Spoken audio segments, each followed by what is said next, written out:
When you're creating your music, do you sometimes struggle to make it sound different than the last track you did? Or do you feel that every single track you're doing sounds pretty similar, but you're not really getting away from your little style? Or do you listen to your music and think, oh, you know what, it sounds just like that person or this person. Why can't I create something that's like really unique to me? Why can't I create my own little style?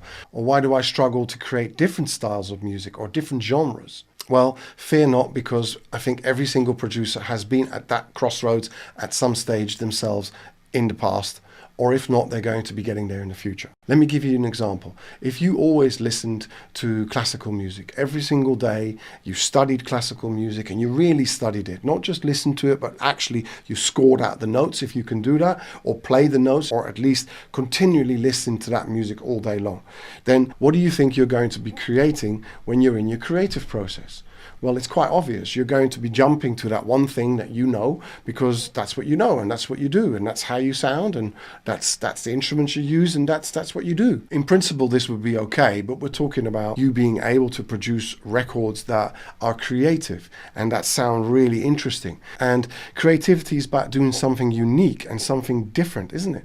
So to be able to do that more often or more easily, or without having to really press ourselves into, right, and I'm going to go and now find out how that chord sequence works in that type of track and then see if I can implement it, and that would just take forever, and you're probably never going to hit the mark the way you want to, because it's not natural. You're trying to force something to happen which doesn't work. So the best thing you can do is to start studying different styles of music. Now, I don't mean just listen to lots of different types of music and think that, yeah, I've listened to lots of it so I know it. No, really say, right, okay, for the next year, all I'm going to be doing is just studying that type of music. So I'm going to write down all the notes if you can, or play them, or at least imagine them all and program them up, maybe recreate them in a track so that you kind of learn the process of what they do, and then go and check the sound. How's it mixed? Where does the vocal sit? What's the arrangement? How long are the songs? You know, what's the ups? What's the downs? How do they drop things out? How do they build things? And basically, how do they do what they do? So do that for a style of music, and then say, right, now I'm going to spend another year just listening to this style of music and this type of artist to see how they do what they do. And again, just study it. Don't just listen to it and think that that's going to influence you. Yes, it will, but by studying it and really understanding how it is made and how it's created and what the sounds are, etc., that's how you're going to get really to the point where you need to get, where all of a sudden now your creative genie inside yourself is going to then remember that. And when you are then creating any type of track, it could be a pop track or a rock track or a hip hop track or a dance track, automatically all these kind of influences get rubbed off into what you're doing. It's the same as when you're a young child and you hang around with certain types of people, that influences you and it makes you think like them. If you then change the type of people you hang around with, you start thinking differently, but you still remember the other people. So now you have like two types of people that are influencing you into how you think about things. With music, it's pretty much the same. And by doing this homework, naturally you start creating different ideas and you're like, wow, where did that come from? And other people will say like, how does he do that? Where did he get that idea from? Where did you get that idea from? Well, I didn't. It just came out of me. But you've done your homework, and your musical creative genie has now become so much more knowledgeable that all of a sudden this genie can now give you so much more than it did before. So automatically your ideas become different, and automatically you get more exciting ideas and more unique ideas and different ideas, and your music becomes more vibrant and it changes. You'll be able to execute certain type of projects much quicker, but you've got to really immerse yourself in these other styles. You can't just make it a quick thing, do it for 2 weeks and then go, yeah, you know what, I understand all that. No.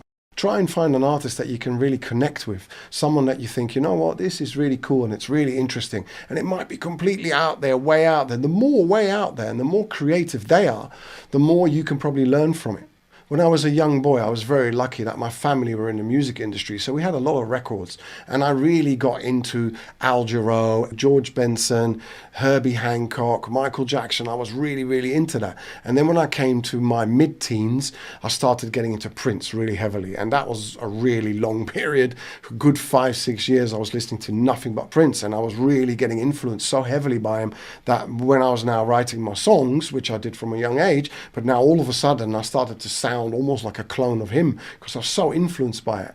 So one day I realized that, and I was like, no, I need to just move away from that. And then I got really into R&B, and then I got into hip hop, and then I got into dance and drum and bass, and every single thing affected me in a certain way. And if you really study the arrangements and the sounds and the way it's mixed and the vocal arrangements and the harmonies and what BVs there are on those tracks, then that can give you that real structure of understanding why that music really works. And aside from growing and kind of feeding the inner creative genie in yourself, what you also get as a bonus with this is that it gives you the ability to be able to create different styles of music more easily, allowing you to maybe work with different types of artists in different types of genres, which means that you can attract different clientele to you as a producer. And maybe you haven't even found what you're best at yet. You might think that R&B is your pocket and you're really great there. I don't want to pick on R&B, but just for instance, but you might be really great at doing really good pop music, or you might be really good songwriter in a certain style that you didn't even know because you haven't allowed yourself to grow in that direction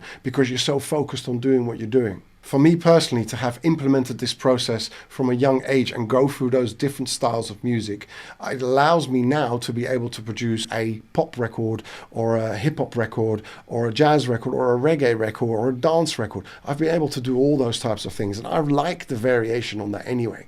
That's maybe not something you want to do, but definitely getting those influences grows you as a producer. It grows your creative genie that I keep talking about, and it will enable you to be a much more rounded creator, and your creations will constantly be evolving much more easily. And this should then also mean that as a producer you have a longer shelf life, is what they call it, that you don't get like stale. You don't start sounding like, oh my god, you know what, I'm not working with that producer because everything he does sounds exactly the same.